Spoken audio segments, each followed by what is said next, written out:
The broadcast is now starting. All attendees are in listen-only mode. Hello and welcome to today's webinar. AECPMA webinar presents Project Planning. Plan and manage your projects better. Brought to you by the AEC Project Management Association. Thank you all for joining us this morning. My name is Kathy Cesari of PSMJ, and I'm thrilled to have with me today's speaker, Chris Martersteck. Chris has trained thousands of project managers in AEC industry best practice as a PSMJ resources consultant, helping project leaders not only achieve individual success, but also helping them to better lead teams and maximize success for their firms and clients. Before I turn things over to our speaker, just a few housekeeping items, and I know everyone is aware of these, but please, Q&A, if you have a question, please post it in the questions panel, and I can answer it. If I can't, I'll save it for Chris till the end. But also, he said, I can interrupt if it's something that you really don't understand or you want more clarification. So please use that panel for anything you need to comment about or need help with. Also, this webinar has been approved by the AIA, so that if you want us to help you submit that, you have to send us your AIA number, and we will send that in for you. And we also will be sending out an attendance certificate if you need that for internal training, certification, or if you want to send that in and submit it to a board. But we do not all of boards accept this as training. So that takes me to the final note. I will try to get an email out. I try to get all those links together really quickly. Sometimes it takes longer, unfortunately. So I will have the slides in that attendance link, but we have them in the handouts now if you want to download them now, but there will be a link later. Your attendance certificate, the recording, and we're going to do it in two places. So it's going to be on YouTube. It won't be on YouTube. There'll be a private link on YouTube and a private link on SoundCloud, because this is for members only. So we'll be sending that out tomorrow. So you can, if some people just like to listen to it, you can do it that way. If you want to watch it, you do it that way. All right, so I am done, and now we are, let's dig in. I'm pleased to welcome and turn the presentation over to Chris. Let's get started. It's all yours, Chris. Thank you so much, Kathy. Welcome to the webinar. This is the centerpiece of what we see as the most important activity that you as a project leader can possibly perform. And in fact, this is probably the centerpiece of our project management boot camp. I've even got a 10-day version of that PM boot camp that I've created or helped to create for several different firms, because they just said, oh, Chris, that 2-day PM boot camp was really great, but we want a lot more interaction and more stories and more workshops. And we spend a day or more on just planning the project, and we think the kickoff is the way to really get that project on track at the very point of entry of the project, which people are simply not using enough, because I believe they think legitimately, and in the old days this used to be true, that design and engineering process is going to take people through a process of alignment. But what we also find, projects are launching so much more rapidly than they used to be. Used to be you'd spend a fair amount of time getting through the initial preliminary or schematic design phases, and now, with building information, modeling, and all these hyper-accelerated forms of project delivery, we're launching so much faster. We must use planning more as an alignment mechanism to get everybody on the same page together sooner than ever before. But also, we've got to kick off the project very aggressively in a very focused way. And so we think having a good plan is the way to do that. Indeed, we think having a good plan and having that good kickoff session the omission of those are some of the primary reasons why projects don't achieve their goals. And so we're going to understand more how to get that early buy-in and how you could even get paid for developing a project plan. Wouldn't that be a great thing? How certain planning techniques can also differentiate your firm, which we think we fail to talk about. All the great value adds that we create as architects and engineers and planners that make us different than the competition. I have been a client myself for a few years out of my 40+ years in this profession. And man, I gave sole source negotiated award to firms that really were significantly different than others. The other ones that couldn't articulate their differentiators, I would just bid them out one against another, just like you may be captive to with your clients. And so I'd like to get out of that particular perspective. What are the critical components of the best project plans? We'll talk about that, and how much you should share, and some of the key elements of estimating and scheduling, key components to your project plan. And we'll talk a little bit about the kickoff meeting.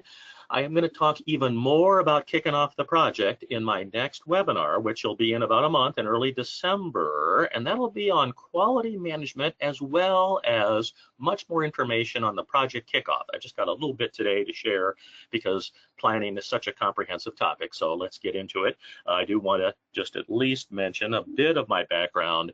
If you Google me or go to my LinkedIn profile, you'll see a whole bunch more information. And in fact, if you go to LinkedIn and Google me or enter my name in there, you can connect to my 5,000 other connections in this industry. But I will just simply say I've been in this profession for more than 40 years, been director of project management or even design build services for several top 50 AEC firms, and done several other different kinds of things for Design Build Institute, because even though I'm an architect, about a quarter or a third of my career is leading full-bore integrated project delivery design build teams, but most of my career is doing just what I would imagine most of you on this line are doing, and that is leading great architecture and engineering projects from little, several $1,000 fees up to, fees of more than $10 million. But most of my projects are like most of yours, maybe a couple $100,000, a few $100,000, done a bunch of those as well. And so I always tell people, make sure that you're viewing everything I talk about through the lens of the scale and complexity of projects that you are working on. Do not use too detailed a tool for your little small projects. You will overwhelm them. And for the bigger projects, let's use the most detailed tools we've got. They're appropriate, but you've got to evaluate based on the scale of projects that you've got. I ran to PSMJ almost 20 years ago, and in going through that experience, hiring PSMJ to come into our company that we were grown from 10 people to 450 people over 7 or 8 years. Then we merged into a 5,000 person company that grew to 100,000 people. You will no doubt know who this is. But in going through that process, we conceded we had to go through training and ran to PSMJ. In fact, that was one of the companies we auditioned and said, for 2 important reasons, we need to bring PSMJ in. 1, all the research and analysis this company does on what are the best practices of the top performing A&E firms, and 2, the facilitators like myself. Hey, yeah, we're professional facilitators, but really we're full-time project managers or directors of project management, so we could relate to the kind of issues you're having. So let's talk about then what you can really do to improve your project planning process. And I'd like you to write down any good ideas and which slide that was on, so you can discuss that with other people in your firm and bring that to them as well. To start this then, let's do a little polling question, just to get a sense of the issues that are confronting you. So I'd like to use the polling question here, just vote on what has presented the biggest problems on your projects. Just select all that apply. A is inadequate planning, B, undefined or changing responsibilities, or project manager managing too many projects, C, uncompensated changes, D, the budget was too low, either the construction budget or the A&E budget that you're working with, or insufficient available staffing. Could be another one, but these are the big ones we see. So I'd like to get a sense of what's afflicting you these days. So if you will just vote on that poll, then We'll we can. close it in a few seconds, Chris, Yep, sounds good. just to give people an idea that, so I'll give a couple more seconds and then we'll close. All right, closing it up. And then I'll Okay. share it. Can you see it or? Let's see, I don't yet. Okay, so I'm sharing it. Let me tell you what it is. Okay. Inadequate planning, 62%. Yeah. Undefined changing responsibilities or too many projects, 69%. Uncompensated changes, 46%. Budget was too low, 69%. Insufficient staffing available, 46%. Okay. Well, it's good to see we're consistent with past history, only it's just getting worse now, because we indeed find, if you look at the analysis we've done over the years, and we keep on doing this with firms that, oh, they're big firms, and so they can spend a fair amount of time on research and analysis and figure out what are the biggest problems that are afflicting people in this industry. Oops, just a minute here. Let me bring that back online. There we go. Number 4 is poor budgeting. Even as you have said, the budget was too low. Oh, that's almost 70% of the vote. And we find budgeting is a critical issue that everybody needs to address more in this industry. The problem is, too much of the time, we just wag the budget. Oh, how's 7% of construction sound? No, how about 6.5? No, how about 6.25? Well, that's a terrible, bad idea. Plus, especially for you as the project leader, you're going to have a really hard time delivering a project that was based on that kind of WAG number. So we need better budgets for sure, and that's based on better scope development and detailed scope. Totally your friend. In fact, number 3, lack of change management, and you said 46% of the voters were having challenges with uncompensated changes. Change management is a whole separate subject all unto its own. We have a whole new section in the PM bootcamp to deal with it because it's so critically important, but that too is based on having defined scope. So you and your team can assess, is this thing the client's asking us for a change of scope? And hopefully get prior written, always written authorization before you do too much or preferably any of that change, since I've never seen a project that went ahead that didn't have change. Number 2, lack of clear roles and responsibilities. Again, voters said 69% change in responsibility or PMs managing too many projects. We think must have clear roles and responsibilities and redefine those as the project goes ahead, because it's very possible your responsibilities will shift as you attempt to delegate more to other people on your team to train them into future project leadership roles. But also, one of the most important definitions of responsibilities are between the PM and the principal in charge or the senior manager on the project. Those two roles should not duplicate each other. They should complement each other. And we'll talk a bit more about that in project reviews. That'll be in my next couple webinars. But number 1 was lack of planning. And as you have seen in the voting, inadequate planning was a significant amount of votes as well. And this is because we think, one is, we're so eager to get started, we just forego using planning as an alignment mechanism. We think it takes too much time, and yet planning could be one of the most important things that you spend initial time on. So let's go ahead and start talking about why, for instance, we should plan. One is, just get the team informed. Tell them what's going on. Get them on the same page together, but also get your client on board. I think most of my clients seem to have never really even read my proposal or my contract. They just sort of intuit, I have, well, whatever it takes scope of work, but you just know you do not likely have a whatever it takes scope. If you had a whatever it takes scope, well, scope and fee are inextricably linked. You need to have a whatever it takes fee then. That'd be an unlimited hourly fee. And I have seen this occasionally, like one time in 1,000, but most of the time, no, sorry, didn't have that kind of wonderful unlimited fee, and that can get you into trouble as well. But the other reason that we need to observe this is, well, It's a summary, a distillation of the essential project data. This is the most essential information. You have several critical responsibilities as a project leader. Yes, one is to do technical and design coordination, but the higher value, even more important responsibilities are to do client relationship management and business management as well, because as a project leader, you are the only people making money for your company. Everybody else, you know what they're doing? They're just spending it.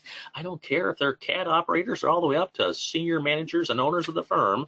They're all charging money, time, cost to your project, and you as the project manager, the project leader, you're the ones making sure that you not only achieve great professional practice and design and engineering success, but you also achieve business success at the same time. And you have to have a plan to really be able to do that. And we think the people who've really understood this and taken this to heart, they actually make a plan. I mean, the plan doesn't have to be a really complex thing. Could be just a half a page or a page for a really small $10,000 or $5,000 fee project. Could be a several page exercise that might take you part of a day to flesh out for a medium $50,000, $100,000, $200,000 fee project. But it might be a little booklet of information too for your project on a big 500,000, 800,000, multi-million-dollar fee. Again, got to be appropriate in scale and complexity to the size of projects you're working on. But I've seen people who've done plans that are so comprehensive because they're looking at past plans they've done rather than reinventing the wheel. That's a terrible, bad idea to do wheel reinvention. It's one more reason to have a consistent project management process and inform team members where other samples of great tools or plans or budgets or schedules you've developed in the past are, so we don't have to go out and reinvent the wheel, which is a terribly bad idea for project leaders. And so if you can really make your plan into this really engaging, informative, evocative kind of document, you can even charge for it. 3 or 4 or 5 or 6% of the total project fee is an initial deliverable, and really create this wonderful thing for the client that does several important things. One is something that, well, you should get with your project team, and that includes the client as well. We'll call it the process of endorsement, because we think you should get input from other people when you're developing your plan. Well, like the client for sure on what do they want, but also the rest of your project team, the major members, because, well, they want to be heard, and no one of us is as smart as all of us, so we should put our heads together at the start of the project all the way back when it's a gleam in the client's eyes and get input. The problem is, in getting that input, everybody in this profession, me too, thinks, well, you're developing this great plan and you want to incorporate the appropriate amounts of scope, schedule, data, all these different pieces of information into the project. And people think back to when have they had a project at all even remotely similar to this, and they think, when have they had a problem? And every project's got problems, so it's easy to recall when you had a problem, and you think all those problems are going to come home to roost on this new project. And now that's not going to happen, but you think it does. And this process, I'll call it over contingencyization, afflicts us all in the budgeting process, because then we end up with a budget that's 130 or 140% of what the market will bear as far as what the fee becomes. So what you have to do is filter out the wheat from the chaff, to ask your other team members, why's your fee, the portion of your fee that you're in charge of, so high? Why? What are you thinking? What are you fearing? What's going on here? And then allay their concerns by defining more explicit scope, so that if something happens that causes them to fall into that problem area they had in the past, you can protect them. You can get additional services or additional coverage or additional schedule, because you have defined that the scope is a subset of what they fear might take place. By doing that, you not only incorporate the great information they've given you, but you also get something that every project needs much sooner rather than later. You gain their commitment. Because think about this. Have you ever gotten a budget or a schedule for a project you're about to do from someone else? Of course, we all have, right? How did you feel about that? Was it enough time? Was it enough money? Inevitably, the answer is no. Who invented that budget? Who created this schedule? Oh my goodness, no one can do it for this number. And so we get into a real trouble. People say, well, I just can't do it for that fee. I'm not even going to argue with my senior manager about this fee. We'll just get the project done and see how much it costs at the end of the project. Well, that's a really bad idea. Then the chances are you're going to blow your precious fee and your limited net profit besides. And there goes your job security. There goes your good bonuses and salaries, your ability to hire good people. All those things, you need to have adequate levels of net profit to achieve your budget and schedule goals to be able to do all those things I just described. So we think this process of endorsement generates something every project needs to have much sooner rather than later, and that is buy-in, to get everybody on the same page together. They understand they've been heard. Yes, you don't give them everything they've asked for in their over contingencyization perspective, but you meet their objections by articulating how they're going to be met by a defined scope and protecting them.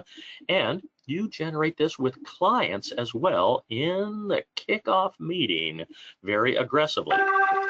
We think, just one moment here. We think this is more necessary than ever before because too much of the time we just don't spend this time. We just launch the project, and yet we think planning needs to take place all the way back when it's just a gleam in a client's eyes. You should be planning on, well, how do I get this project? How do I cut my competitors out of the deal? When you get the request for proposal, then accomplish those two primary objectives of planning. Convert those goals to manageable tasks, because most clients don't give you defined goals or a program or a basis of design report. They leave that to you, hopefully as an added front-end service to perform, but also to do good risk management and anticipate where problems are, where are the speed bumps. As I go down the lane, what am I going to encounter? And I can help my team and my client avoid those. I've been talking about those two objectives for many, many, many years. I've led this PM bootcamp over 300 times for more than 10,000 project managers and principals. But a year or two ago, the guy who's in charge of our Australian subsidiary, he's got even like 10 more years experience than I do. He's like 50 years in the profession. Said, Chris, I had one attendee at one of my PM boot camps. I asked this question, 2 objectives of planning, and the guy gave an answer that was even better. And his answer was, the 2 objectives of planning, where are you going and how are you going to get there? And I thought that was even more primal and essential, because your plan should really be your roadmap for this project.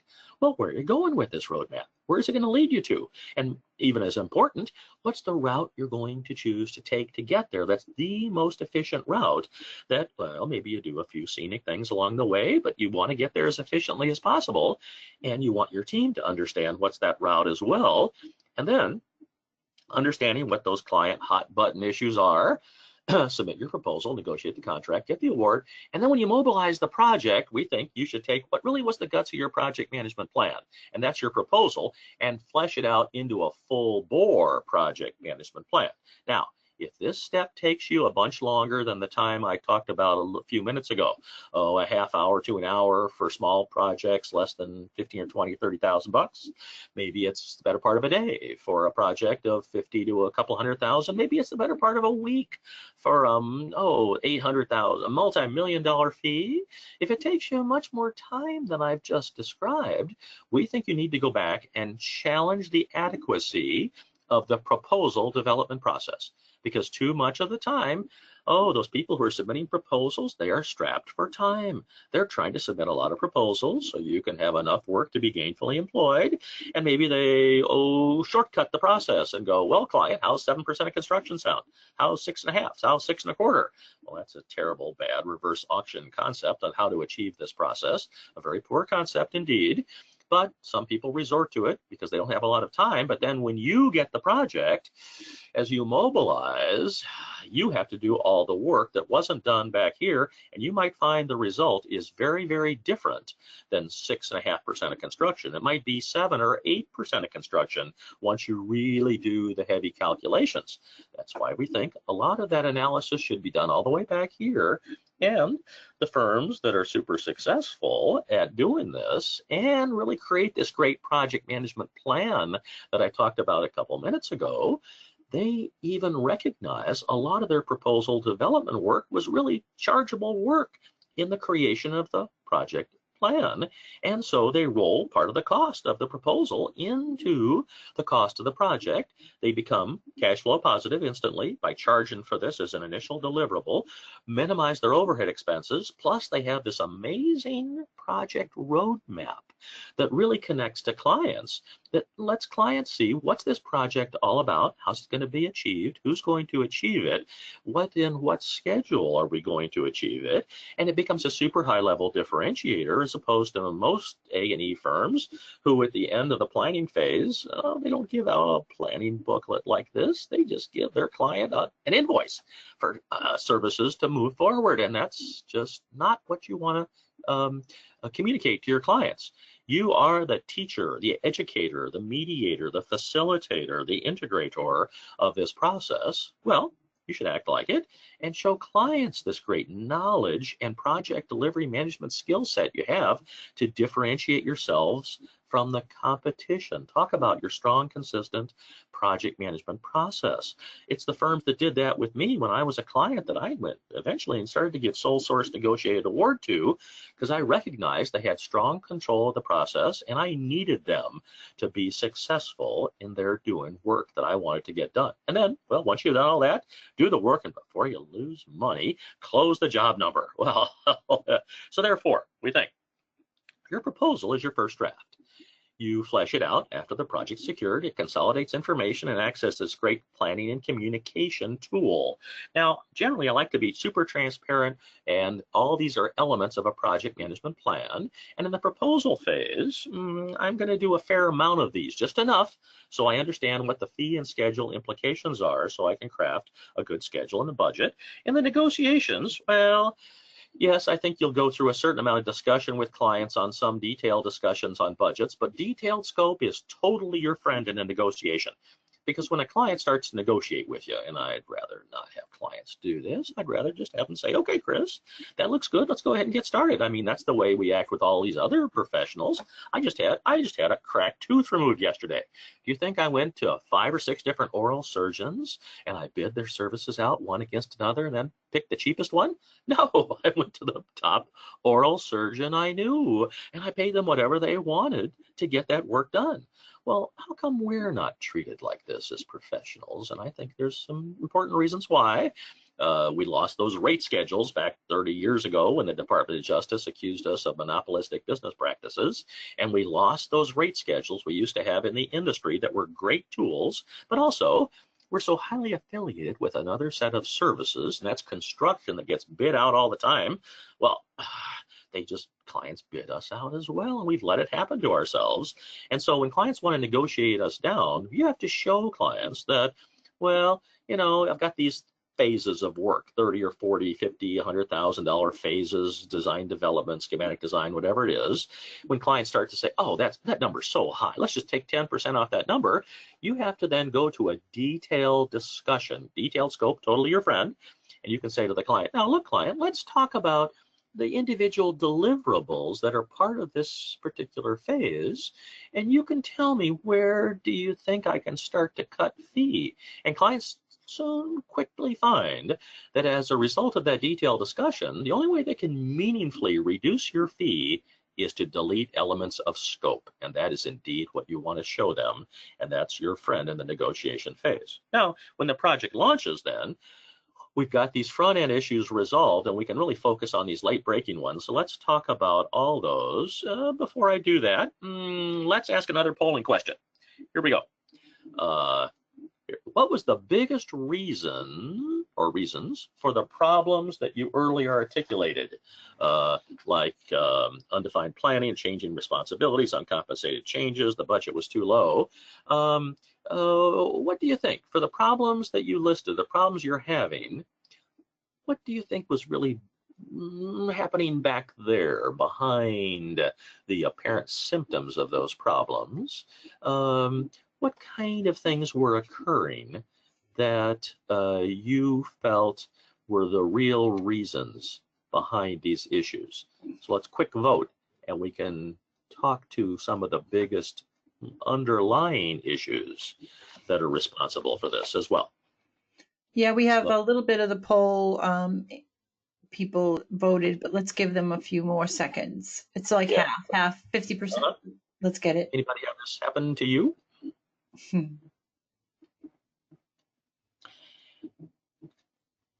All right, we're going to close in a couple of seconds. If anyone needs to get their We last proceed. minute votes.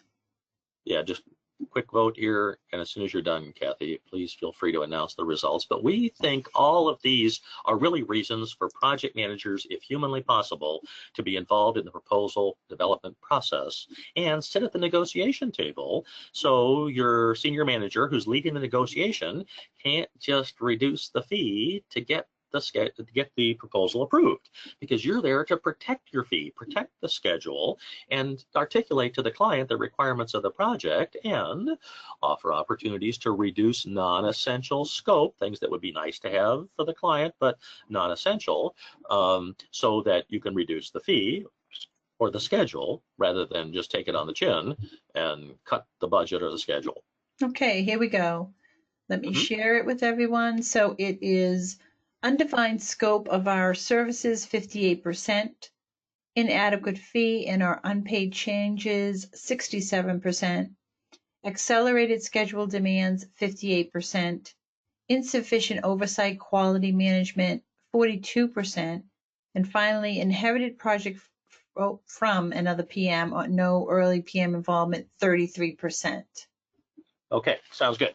Okay, I will mention if you inherit a project from another PM or no early PM involvement, that's going to create those problems we discussed.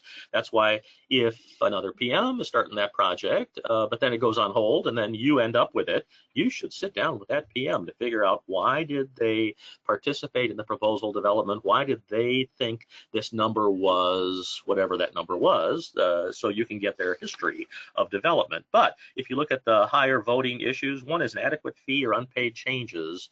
Too much of the time that results from just really struggling to get the good cash flow machine moving, and getting that good project from the client means sometimes we're cutting our fee to be competitive, and so you need to reduce your scope accordingly, or unpaid changes because we've got undefined scope. And so with undefined scope, especially in the early phases, that's when the biggest problem occurs.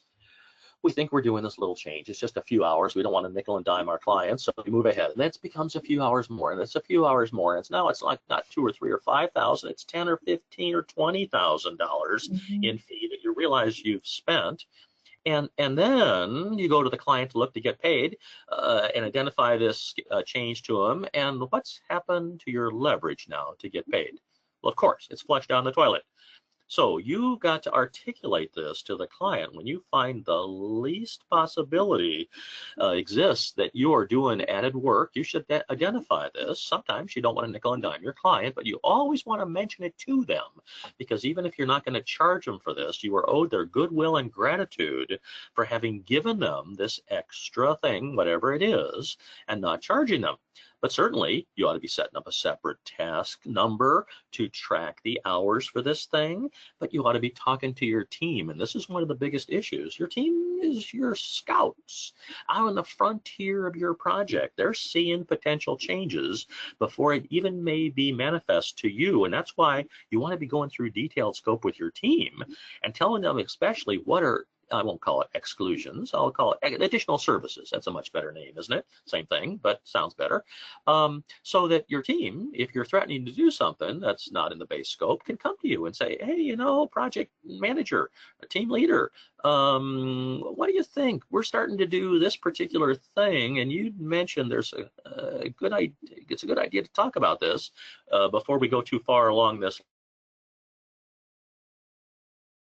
Desirable to have, and then you can go to the client if indeed it is added scope and see if they want it and if they're willing to pay for it. So, very, very important stuff. We think, therefore, you should have a consistent project management plan. And the way to do that One is you could have a template, and we provide you with a template in the project management bootcamp or in the digital toolbox, whatever it is. You don't need a template like this. I'll show you even a simpler way to do this, but I'll go through this. I want you to think about these conceptually, so you incorporate the intent behind each of these things into your own project management plan, and then I'll show you even simplified versions that you could use, even not templatized, just a list of items you should go through. So we think the first thing you should talk about with the client and articulate, ask them the good leading questions. What is their project vision? Many times clients articulate the vision of the project, but it really doesn't give you specific information. And for that, you need to convert the critical success factors of the client to their performance metrics. Those are those specific, measurable, achievable, results-oriented, and time-sensitive or timely or time-phased, some kind of time component objective. And to do that, you typically have to ask them questions to move from this, how do you know if it's a reasonable management of construction costs, or how do you know if it's quality design or environmentally responsible? We have to have a performance objective to be able to understand that and to validate. Otherwise, vague scope, kiss of death for architects and engineers. Otherwise, the client will be the only one who knows when you've been successful. They can just keep you working until they think you're done, which is a really bad idea, I might add. We also have our own critical success factors for our own firm. Well, how do we know if the client's satisfied or if it's a profitable project? Okay, well, we ought to have SMART goals for each of those as well to articulate how do we know when we're achieving those. And so examples of those, here's client critical success factors on the left, and SMART goals, we've converted them to on the right. Likewise, our own critical success factors, how do we assess those? Making a reasonable profit? Well, that profitability number is usually built into our billing rates. And so by multiplying the billing rates times the hours everybody works, we see how much the project has cost, but built into that is a little sliver of net profit that goes to your overall business success. And so if you can bring your project in at or under budget, you have achieved our profitability goals. How do you know if it's a satisfied client? Well, let's make sure we're talking to them to get feedback to see if they're really happy. Now, we think the work breakdown structure, that list of deliverables by phase and by discipline, are the basic framework for your project. And so we certainly should have a better defined work breakdown structure. Many people actually even put this into their proposal, and they articulate what are the deliverables that are going to create that signify the end of each phase. An easy example is the list of construction documents and specification sections that emerges at the end of the CD phase. But I bet you've got certain deliverables that signify the end of preliminary or schematic design or design development. Okay, well, let's articulate what those are to the client in the proposal if possible, but if not, then at least at the start of the project, so they recognize if they're asking for additional things, it's additional money, but also you keep your team on the same page. They all understand what they're going to create. Don't just create deliverables until you've used up all your budget and or your schedule and then issue that. No, have a list of deliverables that you're trying to achieve for sure. Now, like I mentioned, basic organizational framework, we'd like it to be deliverables based, not like planning or engineering or design. How do you know when you're done with any of those things? It should be as much as possible conversion to a set of deliverables, and it's got to be detailed enough to answer these basic questions as far as scope, schedule, and budget and who's responsible. And it should not change unless there's a contract modification. Now, people are very tempted with 20/20 hindsight as their project unfolds to change their work breakdown structure. And in some firms, that's a good idea because we're tracking hours individually and using some kind of enterprise resource planning module to forecast resource requirements. But typically we say the law of diminishing returns shouldn't really need to change that or even want to change that unless there's a change order or add service involved. We think, therefore, the sequence breakdown for large projects, the work breakdown structure is the most detailed, then the organizational breakdown, basically who's working on my project and what are they doing, and the accounting breakdown structure that you're using to charge people's time to your project is going to be the simplest in most firms. Some firms, they're tracking hours against individual deliverables, and the accounting breakdown structure is identical to the work breakdown structure, but that's just a small percentage of the overall A&E marketplace. Typically, the accounting breakdown structure is much simpler. Maybe you're just charging time to a phase, and if you're a multidiscipline firm, and I think you're all multidisciplines, even if you're a civil engineering firm or an architectural firm, you still have another discipline, I believe, called project management. And that time should be tracked and budgeted separately, we believe. So if you can see then if you're spending enough time or not enough time in that particular element of work. Something to think about. We think you also ought to, have the appropriate level of detail. And so, again, accounting breakdown structure, we're really tracking hours, the phase, and discipline, but we're budgeting and working at the task and subtask or deliverable level. Now, we also ought to be talking about which team members are doing which tasks. This is just as simple as a project directory with a little line of responsibilities, a column added in there, but it could be just like a little cartoony type org chart that's probably in your proposal for a small project. That could be totally sufficient to articulate to the team and the client who's doing what. You should be able to communicate who's getting which documents when. Doesn't have to be as complex as this matrix, just talking about internally who gets these kind of things, so you could delegate that down to someone else to disseminate this information rather than you, the project leader, have to stick around till 6 or 7 o'clock after everybody's gone home and start to disseminate all this stuff. You ought to be delegating more than you're doing right now. And we ought to have a communication plan to talk about when are we going to interact and how are we going to do so. Hard to do that in face-to-face in many environments right now in this point in time, but we still have to have more face-to-face meetings because 80% of communication is nonverbal. It's body language or tone of voice or facial expression. And so just electronic means of communication like email or Slack or messaging apps are insufficient to get bonding across all the virtual teams we're operating in. And so we have to have opportunities for video conferencing, or again, when face-to-face interaction becomes more feasible, to get that interaction and the bonding of teams. We also, we think, ought to have an opportunity plan to talk internally to our internal people about other opportunities that we could work with this client so they could talk it up with their counterparts in the client organization. We could talk up what kind of capability set do we have that could make us good providers of those services, and a risk management plan to assess what kind of risk there is. That could be just on a small project, a 5 or 10 minute discussion about the biggest risk issues, but I've had hour-long risk discussions too with 10 or 15 or 20 people in a room to kick off big projects.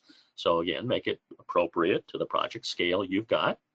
We think we should have a quality control plan. That's as easy as identifying the things you're going to do to achieve the appropriate levels of quality, but then whose responsibility will that be, and the target and then completion date, and talking about change management, which is as simple as just cutting and pasting the information out of our contract that articulates the contract requirements for processing a change, how we assess budget and schedule impact, and who internally within our organization and externally within the client organization approve the change. And then something I would not show to most of my clients, it's called a client care plan. It could be just a couple of bullet points in a summary of your project management plan, and that you talk to mainly your internal people about the unique kind of differentiating tools that really connect to this client. Clients, although they say they want the great design or engineering problem solving from you, the thing that they remember, and our studies and the ones I've done and other people have helped me with, reveal at the end of the day, the thing that clients want most and the things they think we are worst in as far as architects and engineers is to help them achieve their schedule goals and their budget goals. That's not our budget or our schedule. It's how much do we help them achieve those two critical issues. And anything you can do, if you have fast track project experience, or ability to break projects into bid packages, or ability to communicate with construction managers more efficiently and get early cost estimates of construction cost that can inform the client decision-making process, any kinds of things, skill sets that you've got. You station people out on the project site for additional services by the client so that turnaround on shop drawings is accelerated, or issues that come up during the construction process are rapidly resolved. That helps clients achieve those two things and makes you more valuable to those clients because you've got that capability set that really drives home success where they live, because they want those great solutions from you. But what they really want is to get it done on budget and as soon as possible so they can start using this thing. So if you can articulate that to your team, the team can talk it up with the client. I wouldn't show the client this particular aspect of my project management plan. I would simply talk it up internally with my project team. So as a result, I like to be very transparent with my team and share all this information I've just described at a very distilled essential level, not too complicated, not too detailed. Otherwise, you'll overwhelm people's ability to process this information. That's your job, is to distill things down to their essential nature and to communicate. Ask the good leading questions and to articulate to clients responses or when you'll be able to get back to them. So to the client and my sub-consultants, I typically wouldn't go through a detailed analysis of what my work breakdown structure is unless I got trapped into a negotiation and I had to justify, like I mentioned a few minutes ago, what was the amount of the fee that I'm coming up with? Why was it this much for each individual deliverable? And let's talk about, client, if you want to really reduce my fee, what can we take out of the scope? The opportunity plan, I would just show to my internal team, not to my client. I talk it up with my client about aspects of this project that I'm not currently performing that I might be able to before somebody else steps their foot in the door. And I would not talk to my client about internal risk issues that were some, maybe my senior designer is booked on this project, but he's booked on another project full-time on both at the same time. Well, that's an internal risk I don't care to share with my client.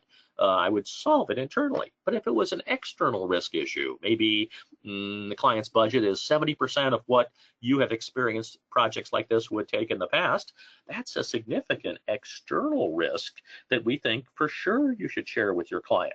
As a client myself, I want to know you're helping protect me against risk, and you're sharing information like that with me. If you knew about a risk that was going to affect me that became my fault, and you didn't tell me about it, and I found out about it later, I'd be pretty peeved by that. I'd even be thinking I could maybe hold you accountable or responsible for not telling me about this risk, or certainly guilt trip you into it. So do not let that happen for sure. And the client care plan, like I mentioned, I would talk to the client about the implications of that plan, but I would not show it to him. I would simply talk about that to my internal team so they could be talking it up. These great capability sets, expertise, differentiating tools, consistent PM process, all those different things that your firm has that makes you worth more than other firms that I can just commoditize as a client and bid them out one against another. You've got to aspire to not being in that particular mode. So to think about this a little bit more, I'd like to ask one more polling question. Who typically in your firm sees the detailed project management plan? Please select all that apply. Either principals or associate principals only, principals, associate principals, and project managers. How about your entire in-house team? What about your sub-consultant team? And how about the client team with certain exclusions, like I talked about just last slide? Let's take just a few seconds and quick vote on this so I can get a sense of what kind of level of transparency does your firm right now have for these project management plans. We'll close it in a couple of seconds. Let's get all the votes in.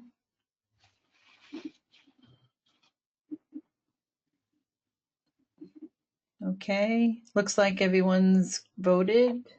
Okay. Let me share.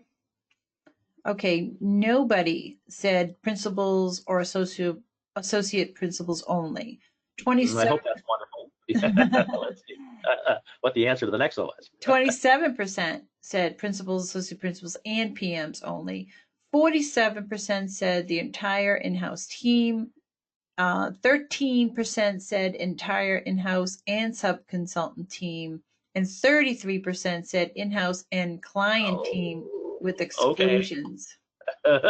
Well, I was getting really hopeful when we got to see entire in-house team 47%, and then as the number started to drop precipitously, and then only 33% share it with the in-house and client team, I felt a little disturbed. Perhaps that's the way I've asked the question. I'm sure that's the reason, because I know that we're trying to be transparent, but the truth is, we think you should share it with everybody at an appropriate level of detail. Don't give people too much information. They'll be overwhelmed by data. And don't share some of those internal confidential things with your client. But we think because this is the roadmap for the project, we should really be much more transparent than we have been in the patriarchal or matriarchal past, where we treated our team members like mushrooms. You know, we kept them in the dark and watered them occasionally, hope they'd grow. No, terribly poor idea. So we think we ought to be much more transparent, and team members want that transparency. They want to see what's going on. They want to learn. They want to grow. They want to advance in the role they've got. And we think, you may think you're the only project manager on the project. I just don't. I think everyone now is a project manager, because everybody, even that lowest person on the totem pole of your project, is managing a certain amount of tasks that they're self-performing, and they hopefully have a budget that you've talked about for their task, and they've got a schedule. And if you're managing scope and schedule and budget, well, that's the basic definition of being a project manager.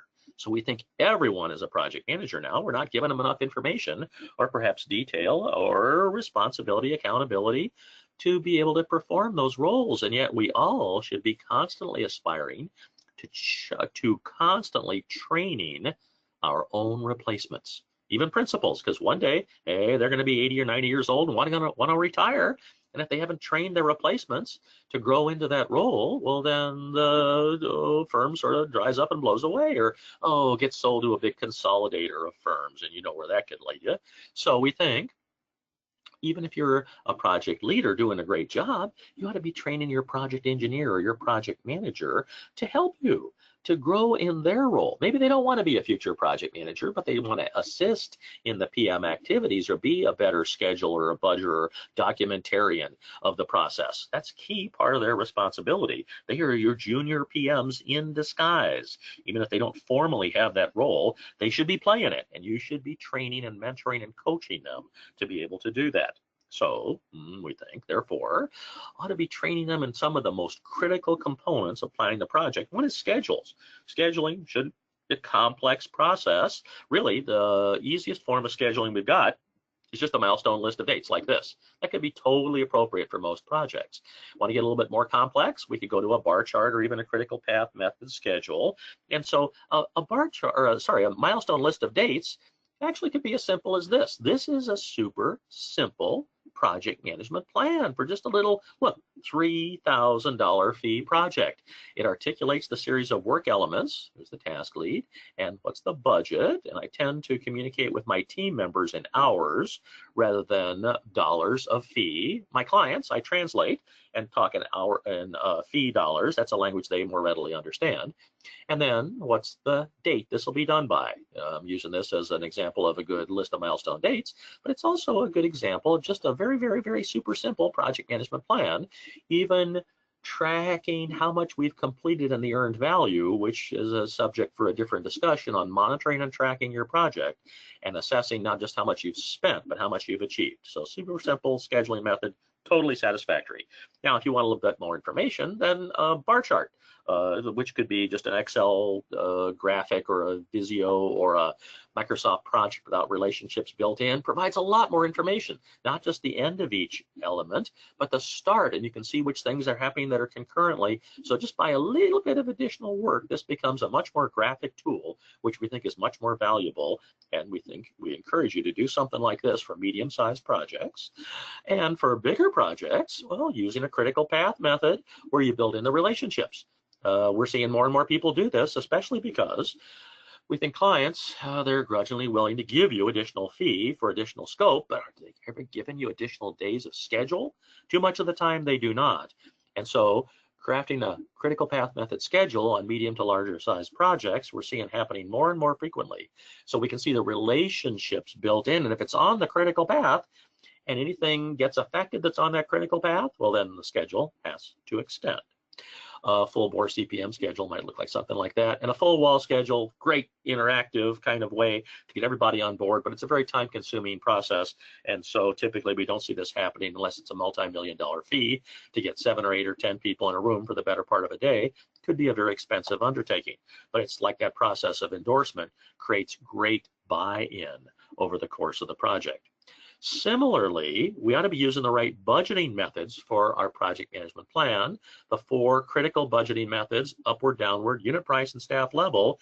2 of those should be used on every project. 1 is upward, to get the good work breakdown structure or detailed task outline, that list of deliverables by phase and discipline, and then multiply the staff hours required to achieve those different deliverables times the billing rate of people in your firm. Add in, if it's inside your fee, other direct costs. Many times those are just reimbursable expenses that float outside of your fee, but if your client's making you responsible for those, you should protect those as religiously as you protect the rest of your fee. Plus, we think you should have a little contingency, especially on lump sum fees. But if you've got a time and materials with a not to exceed, let's build it into the numbers. Maybe it's 3 or 4 or 5%. And if you can save that contingency, that goes right to the bottom line, like net profit, and that equals the proposed fee. But what happens the first time you do that? Oh no, the number is so high. The client's never going to give us this project for this fee. So what do we do instead? Well, we use downward budgeting. We figure out how much we can get for this project and take out the contingency, take out the expenses, divide by the billing rate, get the number of staff hours. What do we do when that happens? Oh, find out we just don't have enough staff hours to do all these deliverables. And so, well, before I leave this slide, I do want to mention, this is something you really must do the analysis for. Figure out, what have projects cost in the past that are similar to this? What kind of fee does the client have? What kind of budget do they have? Ask your client. If they've been told to keep that confidential, ask them, how about a range? Projects like this have cost between 180 and 200,000 in fee. How's that sound to them? At least they can give you some insight. Or if it's a matter of public record, perhaps you can find out about the construction value and then take a percentage of that to assess what the achievable fee might be. But really, the end result of this particular activity, it really becomes more like the process of endorsement that I talked about, getting that buy-in by iteratively going around and around. Maybe you do this once by yourself as a project leader, and then you involve other smart people who've worked on this client type before, this project type, and craft a good scope. But oh no, make sure you know what the achievable contract fee is. Maybe you're over scoping, maybe you're gilding the lily, maybe you're giving the client too much relative to what they can afford. And so that 2-phased process, both those budgeting methods, both upward and downward, should be used on every project. You could use unit price, like percent of construction cost or any of these other things, but those should never be used to create a final budget, because otherwise it's just order of magnitude decision making. You could be really far off from what you really need, and you need more defined scope to create the good project budget that goes into an actual proposal. Likewise, we think staffing level budgeting, kind of a gut feel on how many people do I need, what percent of their time, times the average billing rate or the exact billing rate of these different people, is also an okay method. But we think really those 2 last methods, staffing level and unit price, should be mainly used to check the accuracy of the upward, which you should use on every project to have the good work breakdown structure, and downward, which you should use on every project to figure out what the achievable budget really is to get to a kind of a final revised average fee, rational fee that has reasonable input from these different methodologies, but certainly these 2 right here. So we think, let's see, I'm going to skip this, a little short on time, but think about, what types of budgets you typically do. Certainly you should be doing these top 2, really necessary. The other 2, if you can, and certainly, yes, I know this might be the state of affairs of most of the industry because we're just strapped for time, but I don't want you in that mode, because that is simply not a philosophy for success. That's just futility at work, I'm afraid. So we think then having those kickoff meetings are really critically important. And I've created project kickoff meeting agendas for many of the teams in the large firms I've worked in, because I've noticed they don't want to fill in that template I showed you earlier. So I said, well, how about this? What if I created a meeting agenda for you? And all I've done in bold, I've added a couple of items to make this into a meeting agenda to the other elements that were part of PSMJ's template I took you through. And so what do you do in a meeting agenda? First thing, introduce the team members, and then a little overview of the project. And then just like PSMJ's template, what's the client vision, their critical success factors. Now those things in red are the ones I would just show to my internal project team, not the client team. Who's on the team? Now I like to talk about project delivery strategies, or BIM plan, or how are we going to deliver this project? That could have fee implications. How are we going to manage quality and change and communication? And then remember, internal risks, I would just talk to my internal team about, but my external team, my sub-consultants and my clients, I would talk to about the external risk issues. So those flow back to those people, and I don't get stuck with them. And then I close the meeting with, what do I require from the client? And that client care plan, only talk to my internal team about. And what are the next steps and immediate actions, like, getting a signed contract or something like that, which clients, I'm afraid, have not left you with. And so talking to them about how we need to have that before we issue that first set of deliverables as sort of an implicit, not a threat or a bribe or blackmail, but kind of a way to make sure they're accountable and focused on the things they've got to do to make you more successful. And one of those is getting you a signed contract, along with signed additional services or existing conditions information, survey data, whatever it is you need to be successful. You've got to articulate those things. So a summary of all those planning tools. Your proposal should be your initial plan, and it should be in enough detail to have the good defined scope, schedule, and budget. Remember, you are the ones who help to translate the critical success factors the clients articulate to actual performance metrics with more specific goals. And the defined and detailed scope, schedule, and budget are your friends on so many different levels, both to have the good detailed plan, but also act as a foundation for negotiating, but also for buy-in in that process of endorsement. And remember, risk management is key to all of this, to assess the potential risk and to make sure the right people who can bear that risk are actually understanding that they're responsible for it, not you, and to get that buy-in. Everybody on the same page together. Key stuff. No matter what project size, you've got to be able to do this appropriately, not spending too much effort, but on the smaller projects, just having a really minimized understanding of this. Even that kickoff meeting agenda I showed you on the previous slide, that could be like a half a page for really small projects. Make it more complex and comprehensive, maybe even a booklet, like I mentioned, for big ones, to make sure clients understand that you are the ones that are going to lead them through this thicket to get out the other side. And this roadmap for their project is going to create a really educational, informational, transformational project that they're going to be engaged by, and recognize that when they get other work like this, they should be reflexively just thinking of you as the people that are going to bring it through to the other side and make them successful.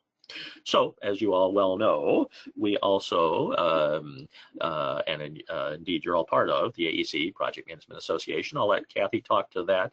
And remember, if you have any questions, please feel free to email me with any other questions. I'll be delighted to respond. Here's my contact information, as well as Kathy's, or you can connect to me on LinkedIn instead.